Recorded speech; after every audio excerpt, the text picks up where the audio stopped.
Well, hello once again. Dennis Fluer here, your host for Tripplanning101, or What to Know Before You Go. This channel is dedicated to helping people travel internationally and have a good time while they're doing it.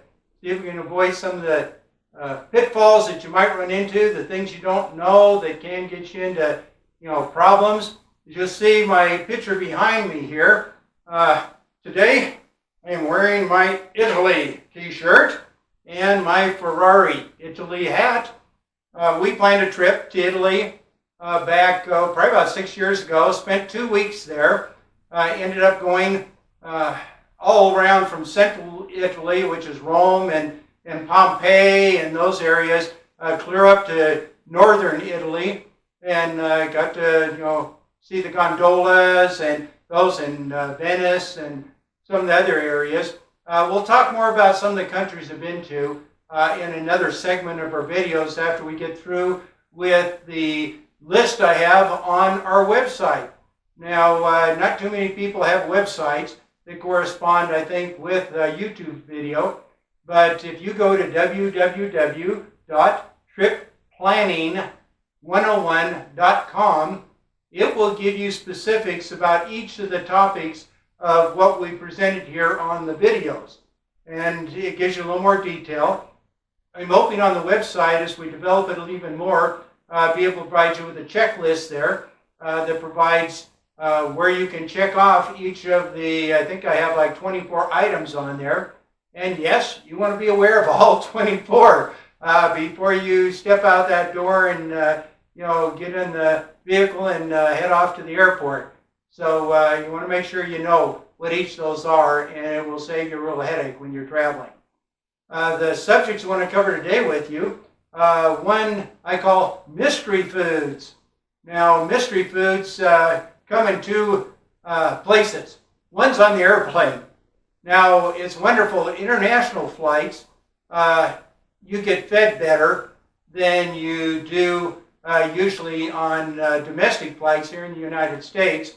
I noticed on the domestic flights, they've improved. They've gotten to the point to where, excuse me, that you get the peanuts and the drink and that kind of thing, or one of those graham cracker cookies that are really, really good. Or you can buy a sandwich. We found on our last trip that spending $8 to buy the sandwich is really good. So, excuse me, I would recommend that if you're hungry and you've got 3-4 hour flight or something, and you haven't had breakfast yet, or you're going to miss lunch. A good thing to do, and I think they're well worth it. You do have to have your credit card though handy so you can pay for it, because that's how they pay for it. So remember that. A lot of times the airplane food is airplane food, even on the international flights.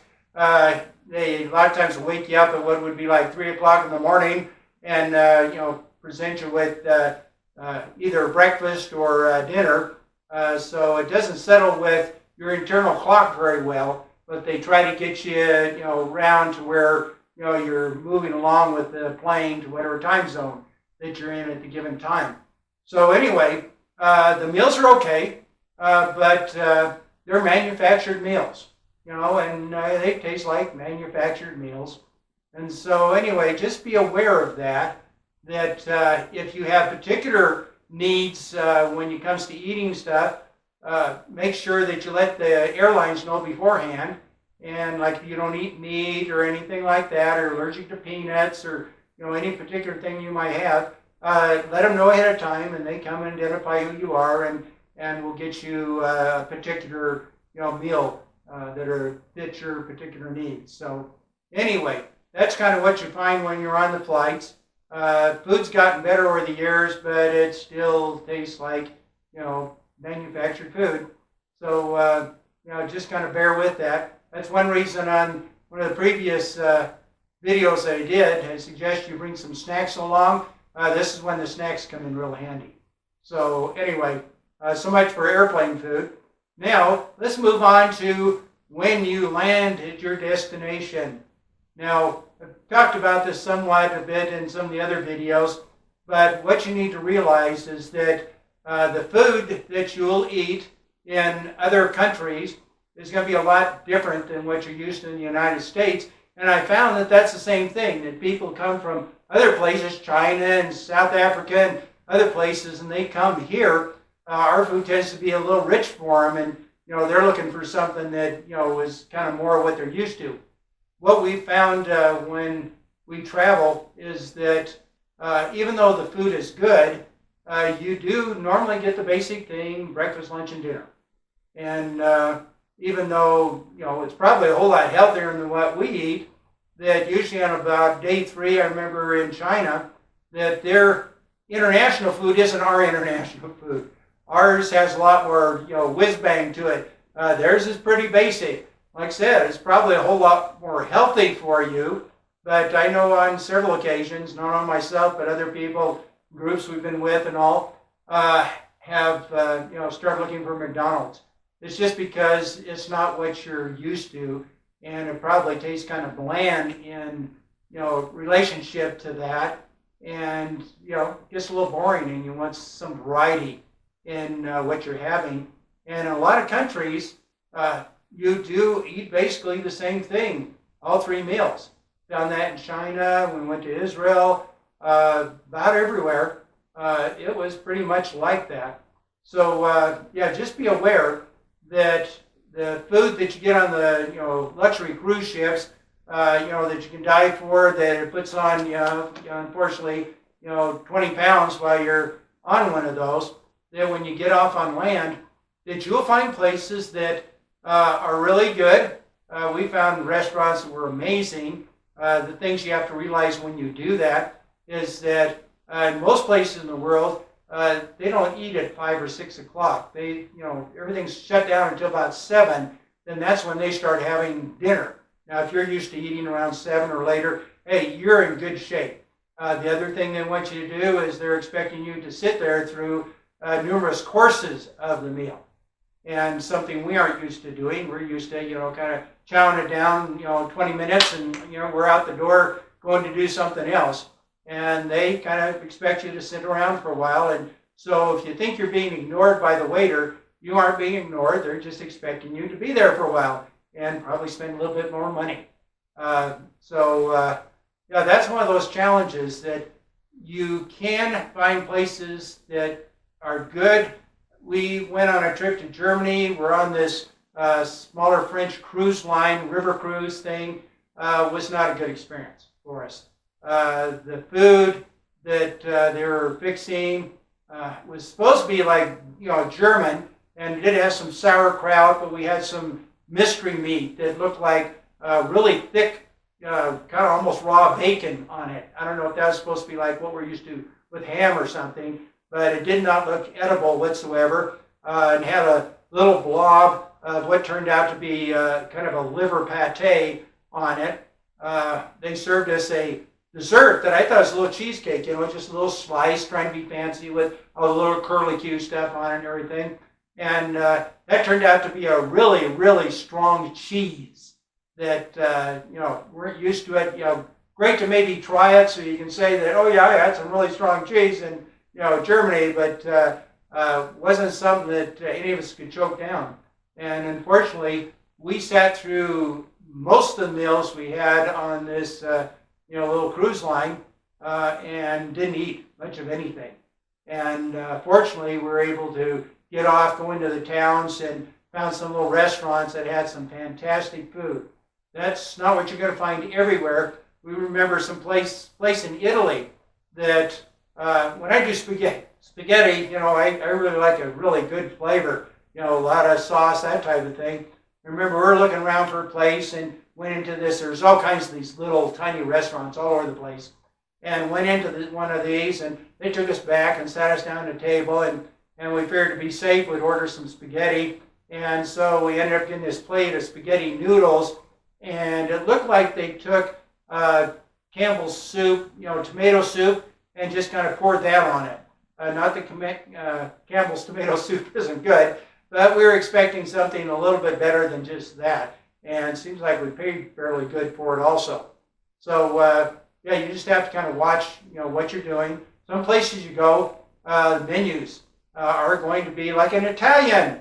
And maybe, wherever you go, your waiter does not speak very much English, just a little bit. And so you have to kind of look through the menu and pick out something that you think that you're going to like. Like we were at this one. In fact, we were out like 6 o'clock. Well, they weren't ready for, serving people until after 7, but they were nice enough to bring us into, their place, brought us their menus. They were all in Italian. And I saw one of my Italian words that I recognized. It said lasagna. And I thought, oh, okay, I know lasagnas. That's that, kind of that thick thing like that. It has, the sour cream and cottage cheese, whatever in it, the layers and the cheese and the pasta or sauce. And so he comes out with this plate and it has this really kind of skinny little flat thing that had like caramelized sugar or something on it. And I'm going like, okay, that's not at all what I thought it was going to be. But I bit into it. Oh, that was one of the best things I've ever tasted in my life. I brought the guy over and I asked him in my broken English, how can I order this once I get back to the States? They have a phone number or something. They fly it over or something. It was that good. So you get some real good surprises too, along with the things that, excuse me, might not be so good. So when you go out to eat, just enjoy. Especially if you're with a group or something, they won't let anybody poison you with something that you can't eat. When we were in China, we went through this shopping area, this whole street. It was like a mile long that had these shops on both sides and just all kinds of people, through there. I think I have a picture on the video site with that. And one of the things I remember hanging from one of these, booths over on one side, the food booths, were goat hoofs. And I'm going like, what in the world? And yeah, sure enough, it was a goat leg, fur on it still, with the hoof on the end. And I think they barbecued them or something. And, that is what some local people would eat. And we were told by one of our tour guides, never, ever, ever order that because it will make you deathly ill. And one of the tours we had a person tell us that they had somebody that did get one of those and was deathly ill from it. Thing we learned, and now we're going to move into a little bit of the water. What do you do about the water situation? Well, it's funny. The water isn't necessarily bad. It just has different bacteria than we're used to. And so the things you get out of the tap, you think, boy, that looks fine to drink. They will let you know if it's fine to drink. South Africa, it was fine to drink. Some of the advanced European countries and stuff, especially the ones kind of got help from the U.S. and purifying water, things like that, they'll tell you where the water is probably safe to drink. But the majority of the places you visit, you do not want to drink out of the tap. You don't want to use it even to rinse your mouth out when you brush your teeth. They will provide you with bottled water, or else go buy bottled water. It's everywhere. So you can just get it at the hotel. They'll provide you with a bunch of it. Little stores around, things like that. Always have bottled water with you. Carry it along with you. Because, yes, you don't want to make a chance of drinking the local water and getting sick. Because you will be so sick, and you don't want to have to go to a medical facility in some of the countries you might go visit. I got injured, back injury problem when I was in China, and I know our guide said, don't go to the hospital here. If you can avoid it, don't do that. Their medicine that they do is a little bit different. They have kind of Western medicine, but it's kind of frowned upon. They have centuries and centuries of this ancient cures and things. And so I did have a masseuse that the hotel recommended that came and worked on my back for an hour or so, and that got me through the next couple of days until I was okay to be able to get out and around real well. So whatever you do, get the bottled water. It's like $1 a bottle. It's well worth it. If you're with a tour group, you're on a tour bus, usually a tour bus driver will have a container up in the front or in the back. They'll have bottles and bottles of that, and they ask like $1 a piece. And so make sure you carry it with you. You have it wherever you go, and you will be safe. So just be careful. Like I said, most places, if you're in a restaurant or something, it's fairly safe to eat things. You have to wash maybe lettuce, some things like that they wash off in the local water. You could possibly get sick from some of those things. So you have to be a little cautious in regards to, what you are eating in regards to the water. But most of the hotels, the water they provide you with and everything, always ask for bottled water, and they'll bring you bottled water. They usually try to bring you the fizzy stuff. If you like that, that's fine, the Puree or what do they call it. But just ask for, just plain bottled water, then everybody has it for you. So, excuse me, still trying to get over a cold from a couple of weeks ago. So other than that, those are the two subjects I want to cover in this particular video. And just want to wish you, please go out there. There's a lot of travel agencies that provide trips at really great rates. I mentioned one of the other videos.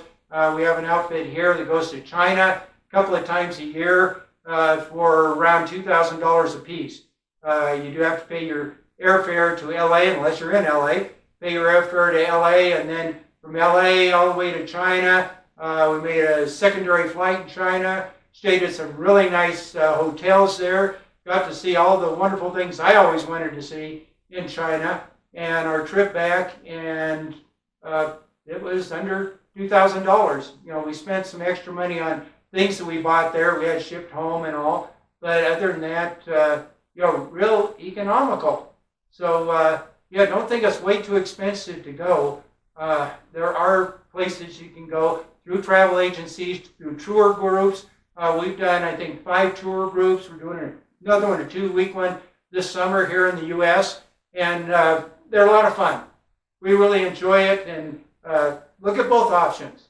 And if you're trying to travel with a family, get an agency involved with you and let them find you some really good fares, because they know really where the good fares are.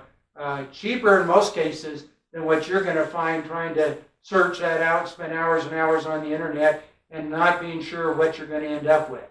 So, we've had good experiences there. So I hope you do too. Have a wonderful trip, and we'll see you somewhere around the world. Bye.